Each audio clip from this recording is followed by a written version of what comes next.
Na ubang tao, kugyan kaayo, naningkamot sila pero dili ma-successful because kontento na sila kung usay naan nila. For me, hard work is very important. Kay sa akong pagkugi, sa akong paningkamot, nakamawasa ko ang pag-eskwela. Nag-start ko ni nagtubig, grade 6 pa ko. Wapa dyan yung costume ato, make-up. Nag-start kong make-up para makuha na kong attention sa mga tao. First year high school to.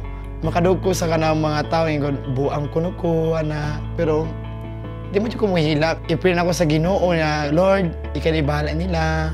Kanang manindawag tubig, tanang buhaton ako. Sayawan pa, kinto-kinto para mahalinan akong tubig, para na ako'y pambayad sa akong tuition, sa ako ang pagkaon sa akong pamilya. So, murag dako kay tabang na siya. Dagang ko na katunan sa ako ang papay nagtubig. Kailangan jud tak dili mo give up. Dagang mga challenge, pero positive jud kay ko. Bisan na ako'y problema, ismile lang nako.